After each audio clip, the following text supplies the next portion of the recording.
we played 50 games in a summer. We would enter 10 tournaments, like to the point where my mom would be like, we don't have to enter all these tournaments. We can take a weekend off. Yeah. When it's like they hit a line drive really hard and they get out. Yeah. Like, what the heck, you did everything right. You just got to keep doing everything right.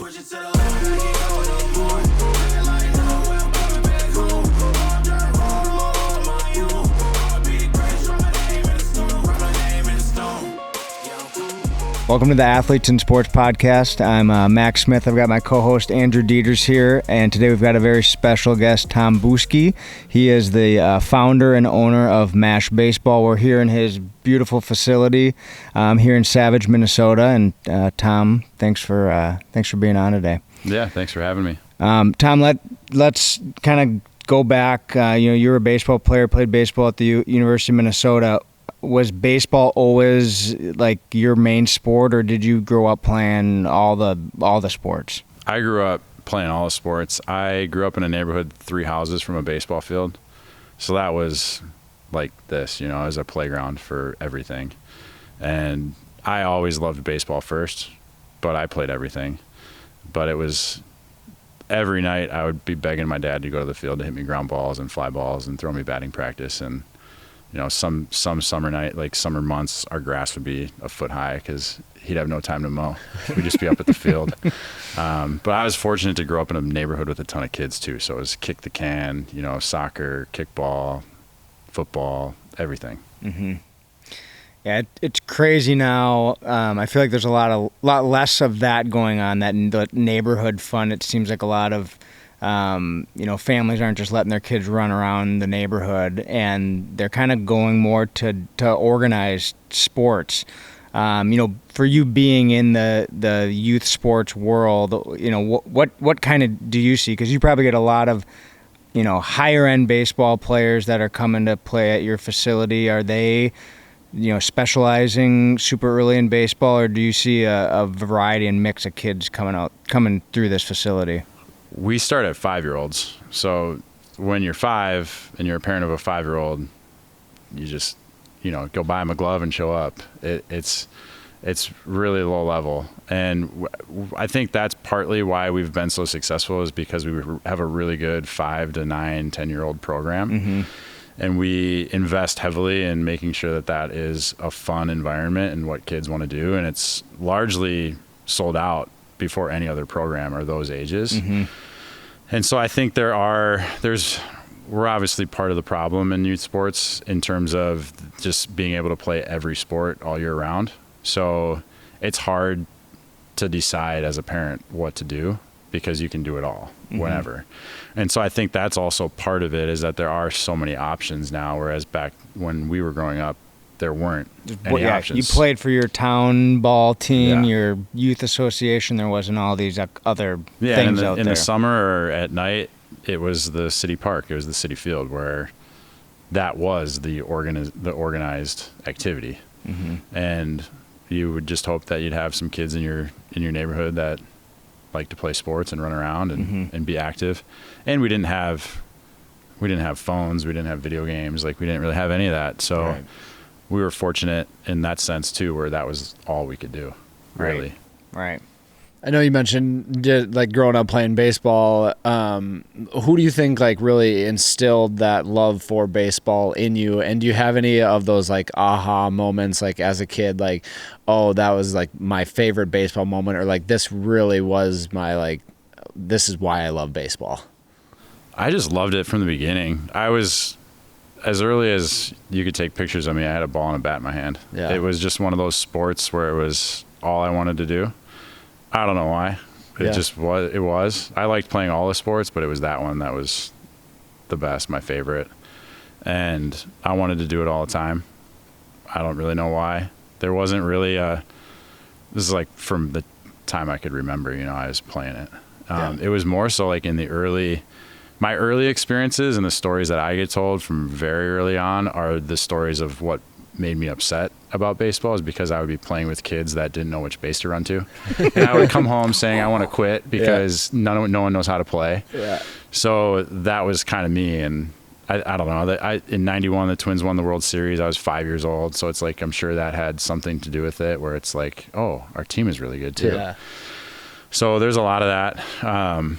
But I just loved it for just the game. And I'm sure we'll talk a little bit more about my later career, but I liked playing it. I loved being around it. I didn't really have, when I was little, I'd always be like, yeah, I want to pitch in the World Series and do all that. But by the time I got to college, I just wanted to like have as much fun and play as much as I could. I didn't really have huge aspirations to get drafted and get to the major leagues later in my career. And so I think also too, that kind of helped me in a way in the transition out of it, because I kind of lost my identity with it. I didn't lose the love for it. I just lost kind of like that thinking or that shining star of trying to play in the major leagues. Right. What did kind of your youth baseball career look like, going, because you were in Apple Valley, right? Yep. Was it pretty serious at a young age, or were you just kind of playing for fun and playing high school and kind of stumble into college, or was it more serious at a younger age? Yeah, it was, for me, always serious. Yeah. The other aspect that I was fortunate about, and why I think what helped foster my love for the game, is that when I got into travel baseball at around 10, we had a community that was kind of on the upswing. Apple Valley had a lot of young families in it, competitive families. We had a group of parents inside of the travel baseball organization that were competitive, that wanted to practice, that wanted to play tournaments. Mm-hmm. So we played 50 games in a summer. We would enter 10 tournaments, like to the point where my mom would be like, we don't have to enter all these tournaments. We can take a weekend off. Yeah. But we just wanted we had a core group of coaches that knew baseball and were competitive with baseball. And for someone like me, I really enjoyed that. And it was enough for me to keep the competitive juices and keep the itch, and really kind of propelled me into high school. And then at high school, you start competing with all the grad classes and everything. And I was fortunate to start playing up as a freshman. I played JV as a freshman. I played varsity as a sophomore. So then I got into the room with older kids and could hang with them, and it just kind of built from there, kind of thing. When did you kind of get recruited by the Gophers? Was it like early in high school, or was it later? And were there other teams that you were looking at? I was pretty late. I was hurt my junior year. I didn't pitch much my junior year. So the Gophers saw me my sophomore year and liked me, but at that point back then, it was like they're recruiting seniors pretty much. So I was hurt my junior year. My senior year, I pitched, had a good year, and it was about May my senior year where they offered me a spot. And they didn't really, the pitching coach didn't really love me, and the assistant coach really liked me. I reminded him of a couple of pitchers that were in their program that had had success in the past. I just didn't throw that hard, but every time I pitched, I would get guys out. So, and I threw a ton of strikes. So it's like, you kind of get to that level and you recruit, a lot of times, even nowadays, you recruit velocity and arm strength, and a lot of those guys are throwers, not pitchers. So I had 3 pitches, could throw them all for strikes, and the biggest thing getting to the next level was just confidence. You get to high school and you get guys out right away. It's, you're confident immediately, but taking that jump to the next level, kind of have to prove it again. And that was the hardest part when you get there, is to say, hey, I fit in here, I belong here. And then you start finding success, and it starts kind of going down and going the right way for you after that. Hey listeners, we want to take a quick moment to tell you about the InSports Foundation. At InSports, we believe every child deserves the chance to play sports regardless of their financial situation. Our mission is to provide free camps, scholarships, and team sponsorships to reduce the cost of sports and help more kids get in the game. As we all know, through sports, kids can learn valuable life lessons, stay active, and maintain their mental well-being. To support our mission and help us give more kids the opportunity to play, visit insportsfoundation.org and consider making a donation today. Together, we can make a difference.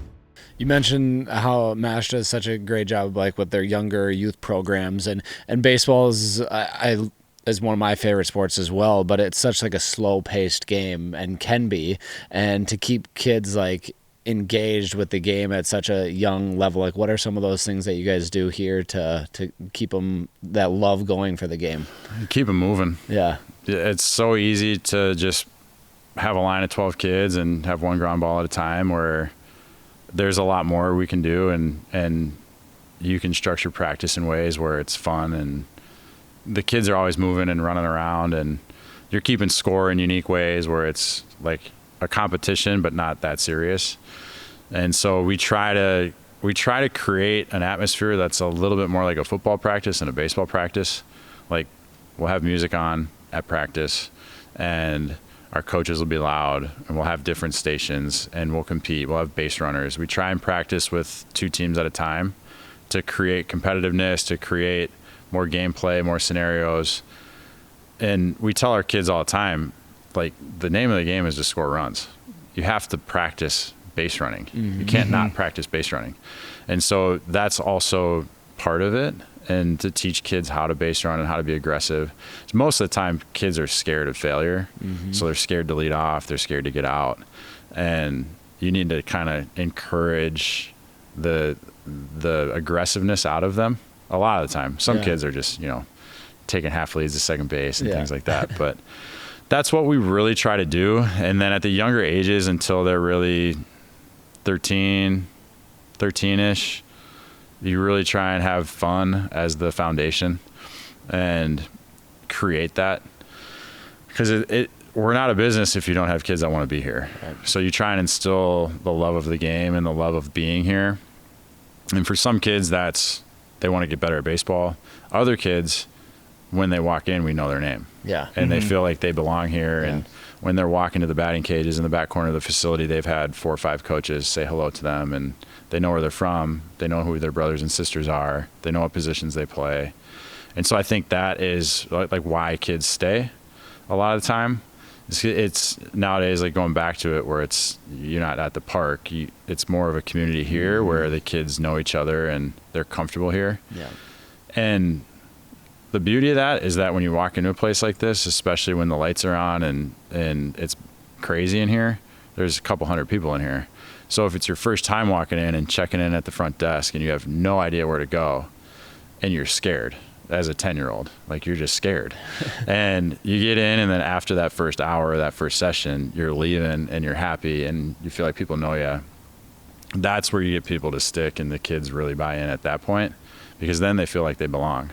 And that's the goal. It's like the number one thing we tell our coaches is, like, you got to learn their names. You got to introduce yourself. You got to shake their hand. You got to have all the other kids shake each other's hands, like, look each other in the eye. Something that simple makes a huge difference. Mm-hmm.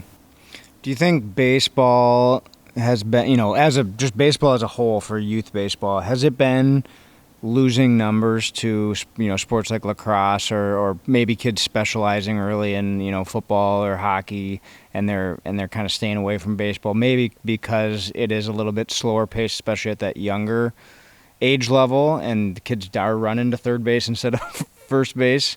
What do you see as just baseball as a whole with Yeah, I get asked that question regularly, and it's hard for me to answer because we're in it, and we see healthy numbers, we see a lot of interest, we see our younger numbers are really good, and we're fortunate too to be in a younger community. Prior Lake, Savage, Credit River, Lakeville's, like, all these communities are young families too, so we're fortunate in that regard. So it's hard, because I would say that no, they're not decreasing. The numbers aren't going anywhere. Yep. And so I don't like look up the stats. Yeah. But just my opinion, my anecdotal evidence is, like, the numbers are good. Numbers are strong, and there's tons of competition. Like, we were just at a 12U softball tournament this morning, and there's 125 teams in a 12U tournament. That's wild. So it's like there's 125 teams that are playing in one tournament, and they're, like, all Minnesota teams. So there's plenty of teams. So I actually did look it up, and it has been increasing. There was a lull kind of after COVID where it did drop off a little bit, because my son's getting into lacrosse, and some parents are like, oh, is lacrosse taking over baseball? It's like they have 2 lacrosse teams for Eastview and Apple Valley, but then just Eastview in that same age group, they have like 8 baseball teams. So but I did look it up, and baseball has actually, in the United States, has been growing, even with, some other sports kind of on the rise too. So, which is good to see. Yeah. I'd be curious, like, what that number is, like, in relation to population growth too. like if it's like trending up with population growth. But yeah, I think it's been healthy. We've been lucky too. Like it's been just like a good, like for us, like club wise, like just been a good economy the last 15 years or whatever it's been. So like, it seems like there's more people that are interested in doing things outside of just their community. The other thing is like, there's really not that much for kids before 10. Like I'm sure Braxton's he's 10, right? He's 7. 7. Oh, yeah. But he's doing everything. Yeah. So there's not a ton of baseball.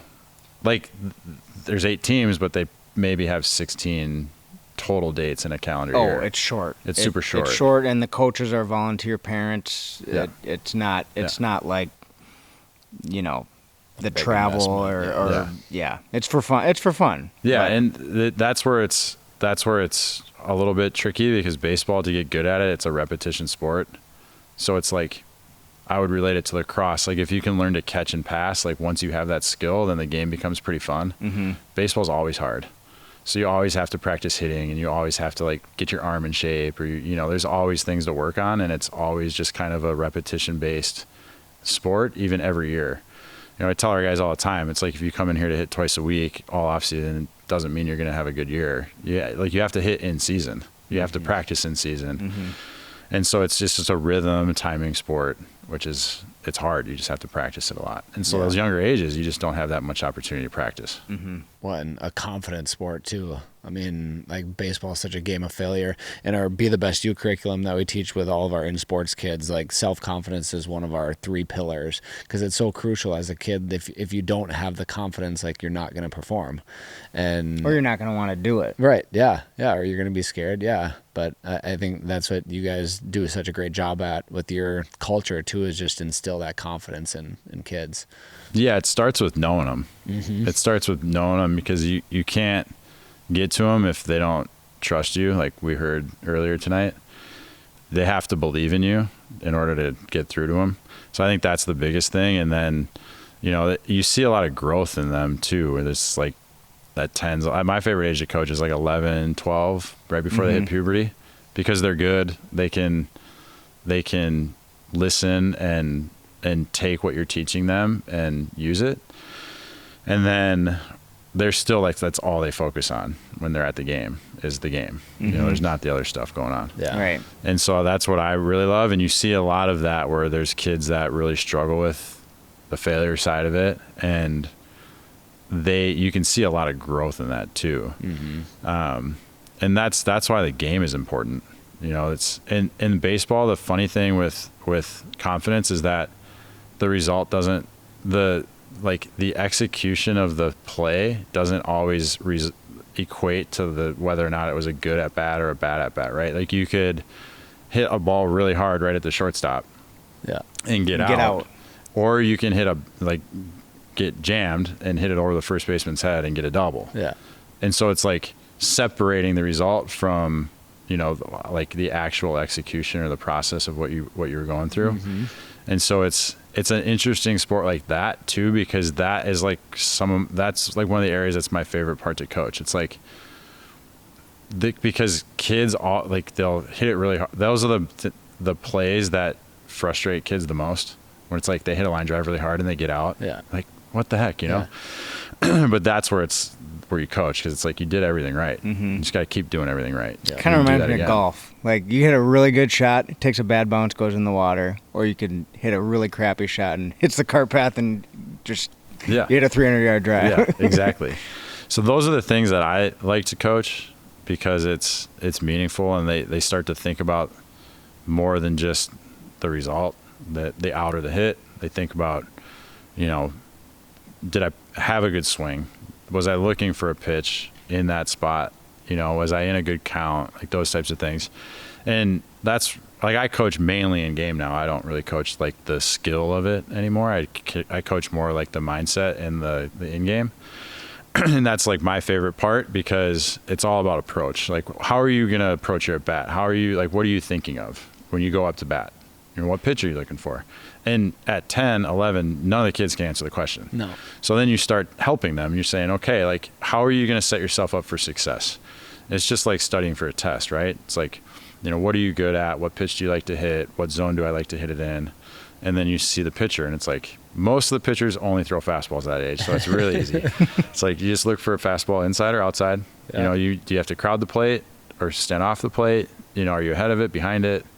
It's pretty simple. Yeah. But those are the things that help kids. And then they get out of their own way in terms of like, where are my hands? Like, are my feet wide enough? Like, all that stuff. So I don't coach any of that. Like in the moment, I'll take a kid aside and be like, hey, you need, like, if he's really off, be like, hey, you need to be doing this. But it's like after the fact, the result's gone. He's over it, not thinking about it anymore. Then you can kind of take yourself and say, okay, like, do these fundamental things. But it's mainly mindset, approach. Yeah. Mm-hmm. One of the coolest things I think about baseball, just the intricacies of baseball, is like in every single game there's something different or new that happens that like you've never seen before. Or like you just think of like every game something different happens. I guess my question is like, let's say your time at the Gophers, do you remember any of those just like wild like one-off plays that were just like, how did that even happen? Or like any of those plays that just like stick out to you? No, I'm terrible at this. Really? Yeah, like I've got teammates that can like remember specific plays and specific counts and what happens and the names of players and all this. I don't remember any of that. Just a blur. Yeah, it's just a blur. Like I just remember just the feeling, like the emotion of it, like the highs and lows of it. So I just remember like how I felt like in starts or in outings, and not the specific pitches or my stats or anything like that.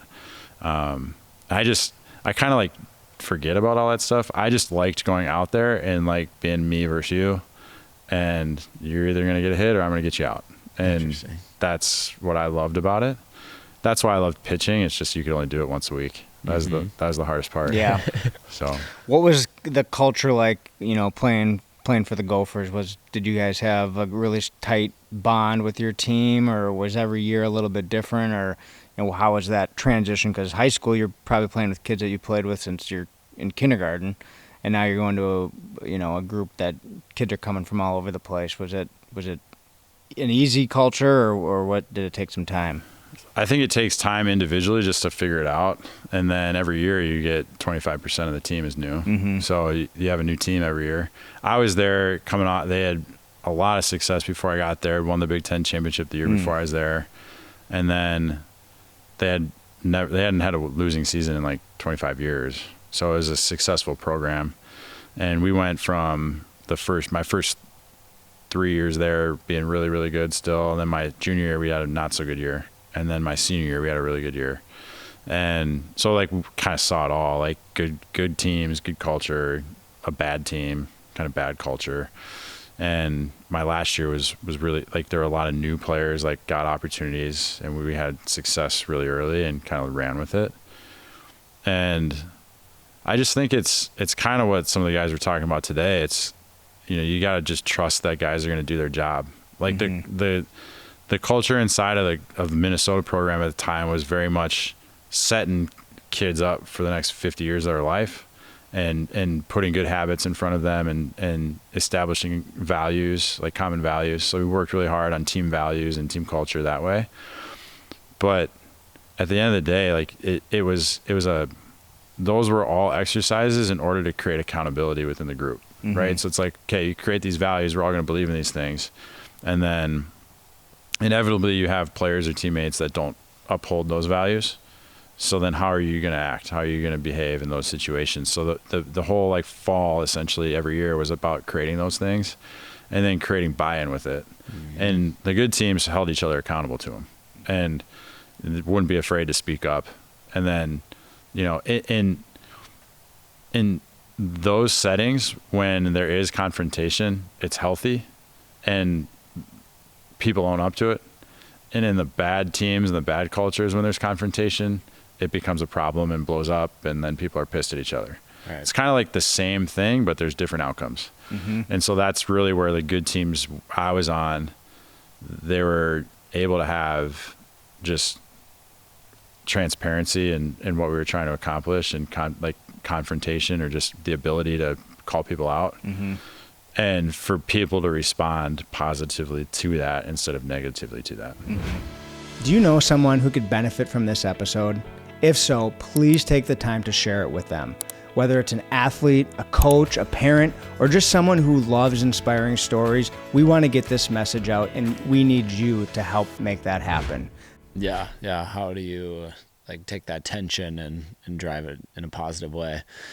I mean, talking a little bit more about culture and what you guys have built here at MASH, you guys do such a great job of just the branding and the culture of MASH. Is there anything intentional, or what are some of those intentional things that you guys do on maybe say a day-to-day or weekly basis to help drive the culture here? We don't have a ton of rules, but we do have some that we really try and stick to. So like Dave Fisher was talking about, just simplicity, and then just the detail of it. Just like I said earlier, introducing yourself, making sure that you know the kids' names. There are a lot of new kids that come in, so you got to get familiar with them and understand who they are and try and just learn a little bit more about who they are. And what we really like to do is also make the kids interact with each other. So, if there's a new kid, I'm not only introducing myself to him, but all the other kids that are in the group with him are also introduced. And I like to hold the kids accountable too. You'll introduce yourself at the beginning, and then I'll be I'll check in throughout the hour of the session to make sure that people remember each other's names and that they remember something about them. So then it's more sticky. Yeah. That they know they're going to get asked. So that's big. I mean, simple stuff like wearing MASH gear, things like that. Are super important. And I think what really separates us is the consistency in the people that we have. We work really hard to try and create a staff that is strong through consistency. We've got coaches that have been here for 12 years now. So there's a lot of continuity there where I mean, we're a business. So we have employees that come and go just like every other business. But we have a track record of having coaches stick here. So the longer that they stick here, they may leave, but that culture and tradition of what we want is instilled across the majority of the staff.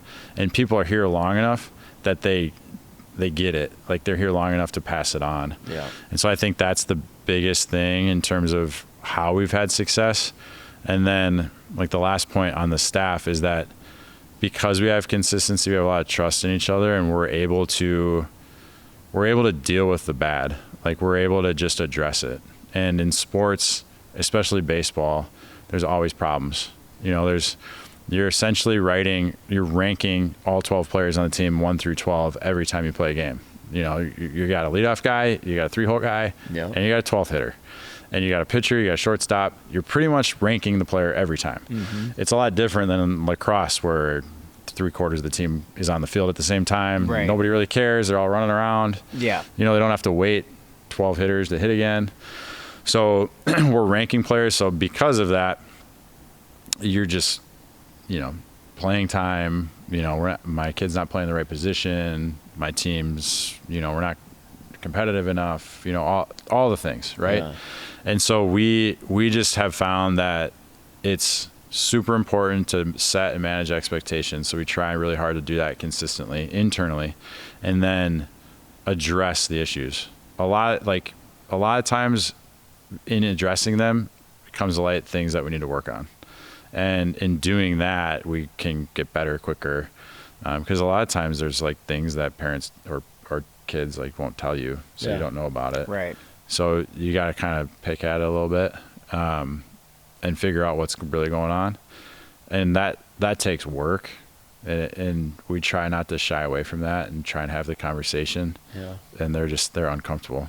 It's tough conversations. Yeah. And it's we take it very seriously because it's every mom or dad's most valuable asset, right? And they're investing in us and in our community and in their kids. So we're gonna make sure it's the right fit. And sometimes it's not.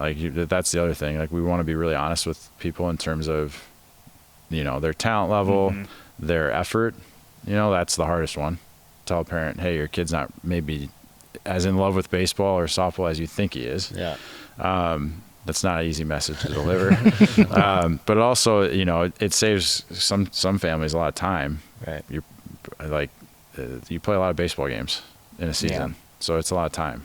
So those are the things that we really try and do to make sure that over time that culture and that community is built, and it's an everyday thing. Everyday thing. Now, you as a dad, you've got two little kids, and you've worked with a ton of kids, ton of parents over your time, owning and running MASH. Is there anything that you based on your experience, that you're going to do maybe differently than you would have originally thought for your kids, like getting them into sports? So my kids are 3 and 1. My 3-year-old is now finally at the point where he's got enough of an attention span where we can play for a little bit. Yep. 5 minutes. Yeah. So it's trying to just kind of find those moments to just get him and have him be focused for a little bit and then let go and move on. Mm-hmm. So I don't know. I think there's just, I think more about it from their perspective than mine in terms of what I would do differently, because I kind of struggle with, what are my kids' expectations going to be of themselves because I own and run MASH? Like, are they going to feel like they have to play baseball or have to play softball? So I think about that more than what I'm going to do, like, and how I'm going to introduce them to sports. So I think it's more about early and often just saying, hey, like, we got to, like, pursuing the passion a little bit and figuring out kind of what they're interested in. And at that age, it's all about, fun and desire. And if they want to pick up a ball and bat, then we're going to play baseball. If they want to, kick a soccer ball or throw a football, or like my 3-year-old, all he wants to do is play with cars. So it's like, all right, we're going to play with cars. Yeah. So it's one of those things where I've been in it and around it enough now where I just think that activity and sports are awesome, clearly, but it's more so just finding something that they're passionate about and multiple things that they're passionate about and pushing them into that. Yeah. And just letting them have fun. Yeah. Yeah. You talked a little bit about like the mindset of playing in a game. Like, what are you thinking when you're up at bat? Are there any other mental, tips, things that you're working with players to get in the right mindset? Yeah, it's just like a daily thing with us. We don't have anything. Everyone's different. Everyone's got something they're working on, and especially nowadays with baseball, everything's tracked, data, ball flight, all the stuff. Yeah. So I think it's more so nowadays, really kind of getting back to the root of the game. Like, how do you win the game? Like, how do you get guys out? It's not about how hard you throw. It's about how many strikes you throw and, the types of pitches you can have. So it's more so that and teaching the competitiveness, I think, is, especially in our state, because it's a lot easier to just focus on the skills because you're inside so often. Right. So it's a lot easier to be in a cage and, be on a TrackMan and throw a bullpen or be on hit tracks and take batting practice. So those things just become the thing that everyone is focused on, and they lose sight of how to compete and how to win games. So I think that's kind of the tricky part and what we try to do. It's more so like, how do you bring the team focus out of it? Because we do a lot of training. So it's like, but I think the biggest missing part is, especially at those like prep levels that we're at, is the competition and thinking through the game and understanding how to win and what to do and where to be. So I think that's kind of how we try to teach it. And every coach, like, we don't really have like necessarily a set playbook. It's just playing every coach's strengths. And there's players that have an affinity with certain coaches and they like certain coaches and they have confidence in certain coaches. And I tell parents all the time, like, find someone that your kid trusts, whether it's in hitting or pitching or whatever it is. If you're going to work with that coach, you got to trust them. And so that is kind of like going back to what I would tell my kids and like how I would think through that. That's I think what I would look for with my kids and their sports and talking to my kids about that, where it's like, you got to love it first, but then if you're going to like invest in it and invest time and into practicing it, like, get around people that you trust and believe in, like, share values with, find those people. Yeah. We got time for one more question. Deters, I'll let you do it since you're the baseball guy. Baseball question? Or anything. If you could turn the clock back and do it all over again, would you do anything differently? I don't know. I feel like that's like such a loaded, hard question to answer. Like, yes, obviously, a lot of things I would do different, especially in college. Right. But we're really happy with where we're at. I mean, we're really happy with the team that we have and the community we've built. Like 12 years ago, I don't think we would have thought we'd be here. We always had the goal of building our own facility and making it happen, and just that takes that in of itself. Like, we're fortunate, like we're lucky to have probably the only facility like this in Minnesota, especially for baseball and softball. And I think that's largely because of the entire team.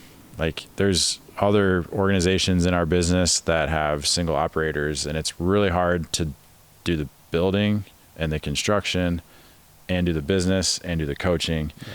So I was only able to focus on the construction and the building and all of that because I knew I had a strong team that was going to get it done every single day. So that, I think, has been the fun part. And, you know, looking back, it's hard to say what I do different. It's nice now knowing that we have a solid team in place and an awesome community. I'll ask one more then. What do you see next for MASH? Like, what's the future look like for you guys? Well, I think for us, we're obviously like culture and atmosphere and environment is really important to us. That's why we've built one really big facility. You know, we've got a site in St. Cloud as well, but we're not trying to have all these different locations like all over the place. We don't really like that. We like to like manage in person and in real life. Mm-hmm. And so I think that is the most important part for us. So we're going to build fields, get those underneath us, and then we're starting a school. So we're going to do school here. That's going to be a big thing. That's a completely different ballgame in terms of the level of trust parents have in us and the relationship that we have with the kids. You're much more of a mentor than you are a baseball coach when they're here 8 hours a day instead of 1 hour every other day or twice a week. So that is going to be really fun. We've got a really good team in place to execute on that, and it's going to be fun for our coaching staff because it will be different. Yeah. But there's some cool opportunities with that, and just being able to make an impact a little bit more in terms of having the kids here a little bit more.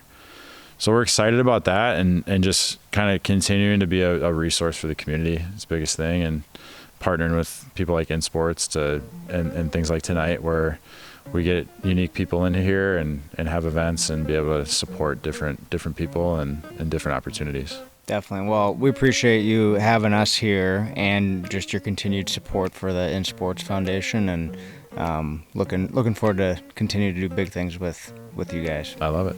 Awesome. Me too. Thanks, Tom. Thanks. All right. Thanks, guys.